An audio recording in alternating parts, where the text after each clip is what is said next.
Welcome to Anees kitchen. நாம 10 days hair growth சேலஞ்சில் இன்னைக்கு பார்க்க போகிறது 9th டேவை பற்றி தான் பார்க்க போகிறோம். ஆல்ரெடி நம்ம 8th டேயில் வந்து மருதாணி ஹேர் பேக் போட்டுட்டு ஹேர் வாஷ் பண்ணணும். அடுத்த நாள் வந்து 9th டேயில் வந்து அவுரி ஹேர் பேக் போடலாம். அப்படி இல்லைன்னா கரிசலாங்கண்ணி ஹேர் பேக் போடலாம். ஒயிட் முடி இருக்கிறவங்களுக்கு மருதாணி ஹேர் பேக் போட்டு அடுத்த நாள் அவுரி ஹேர் பேக் போடும்போது நல்ல ரிசல்ட் கிடைக்குங்க. உங்களுக்கு நல்ல கலர் சேஞ்ச் ஆகும். அதாவது ஒயிட் ஹேர் வந்து நல்ல பிளாக் ஆகும்.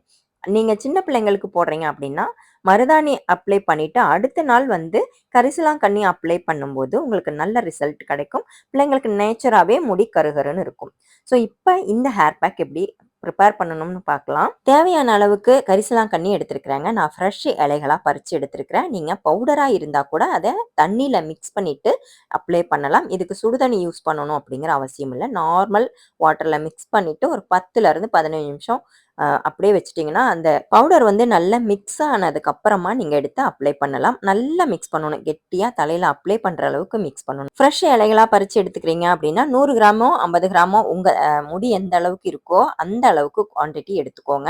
நான் வந்து ஒரு 100 கிராம் இருக்கும் அந்த அளவுக்கு ஃப்ரெஷ் இலைகளாக சுத்தம் பண்ணி கழுவி எடுத்துருக்கிறேன். இந்த இலைகளை வந்து மிக்ஸி ஜாரில் சேர்த்துட்டு நிறைய பேர் கேட்குற டவுட்டு, சிஸ்டர் தண்ணி சேர்த்து அரைக்கணுமான்னு கேட்குறீங்க. கண்டிப்பாக தண்ணி சேர்த்து அரைக்கணும். கொஞ்சமாக ரொம்ப தண்ணி சேர்த்து தண்ணியாட்டம் அரைச்சிடாதீங்க. கொஞ்சம் திக்காகவே, அதாவது கெட்டியாக இந்த கன்சிஸ்டன்சியில் அரைச்சி எடுத்துக்கோங்க. இந்த மாதிரி அள்ளி ஊற்றுனா இந்த மாதிரி இருக்கணும். தலையில் அப்ளை பண்ணுறதுக்கும் ஈஸியாக இருக்கும். அந்த சாறு நம்மளோட முடியில் பட்டா போதுங்க. அது அப்படியே நம்ம முடியில் அப்படியே காஞ்சி போயிருக்கணும் அப்படிங்கிற அவசியம் இல்லை. அந்த சாறு தான் மெயினாக நம்மளோட முடியில் படணும். அதே மாதிரி வேர்க்கால்கள்லையும் இந்த சாறு அப்ளை பண்ணும்போது முடி நல்லா கருகருன்னு நேச்சராகவே அந்த வேர்க்கால்கள் வந்து ஸ்ட்ராங் ஆகும். நம்ம ஆரம்பத்துல இருந்தே இந்த கரிசலாங்கண்ணி இலைகளை பறித்து யூஸ் பண்ணும்போதும் இல்லை பவுடராக யூஸ் பண்ணும்போதும் முடி நல்லா நேச்சராகவே கருகருன்னு இருக்குங்க. அதாவது ஆரம்பத்துல இருந்து அப்படின்னா சின்ன பிள்ளைங்கள்ல இருந்தே வாரத்தில் ஒரு நாளோ இல்லை மாசத்துல ஒரு நாளோ இல்லை 2 மாசத்துக்கு ஒரு டைமோ நம்ம ரெகுலராக யூஸ் பண்ணும்போது முடி அடர்த்தியாகவும் கருகருன்னு இருக்கும். உங்களோட பின்னல் அடர்த்தியாக தெரியும். இதையே நீங்கள் மருதாணி அப்ளை பண்ணினதுக்கப்புறம் நீங்கள் கரிசலாங்கண்ணி ஹேர் பேக் போடுறீங்க அப்படின்னா அது இன்னும் 2 மடங்கு அடர்த்தியான ரிசல்ட்டை கொடுக்கும். வாரம் ஒரு முறைன்னு 2 மாதம் தொடர்ந்து உபயோகப்படுத்தி பாருங்க. உங்களோட முடி நேச்சராகவே நல்லா திக்காக இருக்கும். பின்னல் வந்து நல்லா அடர்த்தியாகவும் கருகருன்னு இருக்கும். ஸோ நம்ம இந்த 10 டேஸ் ஹேர் growth சேலஞ்சில் கண்டிப்பாக மருதாணியும் அவுரி இல்லை நீங்கள் உங்கள்கிட்ட இருந்ததுன்னா கரிசலாங்கண்ணி உபயோகப்படுத்தலாம். ஸோ இந்த 3ம் அந்த 8th 9th டேயில் ஃபாலோ பண்ணுங்க.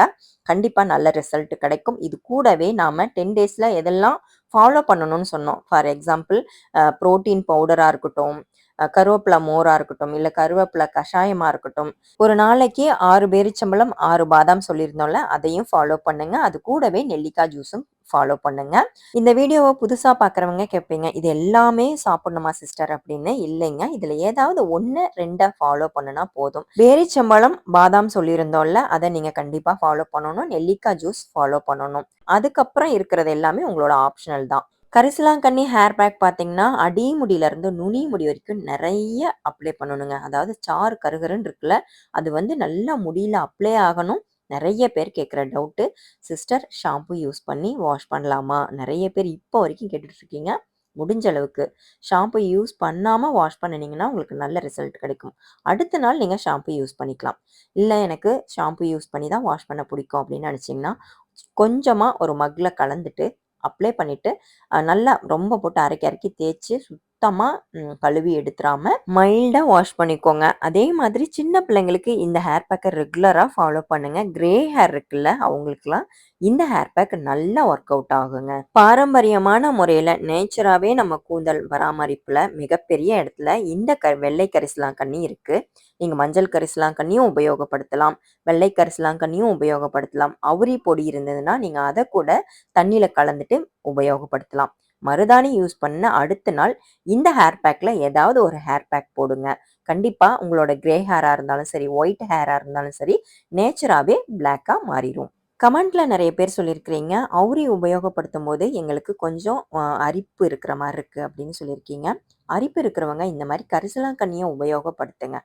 சிலருக்கு வந்து அவுரி ஒத்துக்காம கூட போகலாம். ஏன்னா பழைய ஸ்டாக்கா இருக்கலாம், இல்ல அதோட எக்ஸ்பைரி டேட் முடிஞ்சிருக்கலாம், இல்ல அது ஒரிஜினலா அவுரியா கூட இல்லாம இருக்கலாம். அதனால கரிசலாங்கண்ணி உபயோகப்படுத்தி பாருங்க. அதுவும் ஒத்துக்காதவங்க அதையுமே கைவிட்டுட்டு வெறும் மருதாணியை மட்டுமே நீங்க ஹேர் பேக்கா போடலாம். 10 டேஸ் ஹேர் க்ரோத் சேலஞ்சில் இந்த 9th டேயில் கரிசலாங்கண்ணி ஹேர் பேக் போட்டுட்டு 1 or 2 ஹார்ஸ் வச்சு வாஷ் பண்ணிடுங்க. நாளைக்கு 10வது நாள். இந்த 10வது நாளில் என்னெல்லாம் பண்ணலாம், முடி அளந்ததுக்கு அப்புறமா எப்போ முடி கட் பண்ணலாம், அதே மாதிரி எந்த அளவுக்கு நம்ம முடி இந்த 10 நாளில் வளர்ந்துருக்கு, இந்த இன்டேக்லாம் எந்த அளவுக்கு ஒர்க் அவுட் ஆகிருக்கு, நம்ம நிறைய இன்டேக் சொல்லியிருந்தோம்ல, அதெல்லாம் நான் எந்த அளவுக்கு ஒர்க் அவுட் ஆகிருக்கிறது அப்படிங்கிறத 10வது நாளில் பார்க்கலாம். என்னோட வீடியோ பிடிச்சிருந்தனா லைக் பண்ணி ஷேர் பண்ணுங்கள். சப்ஸ்கிரைப் பண்ணாமல் இருந்தீங்கன்னா சப்ஸ்கிரைப் பண்ணிக்கோங்க, ஃபாலோ பண்ணிக்கோங்க. தேங்க்யூ ஃபார் வாட்சிங்.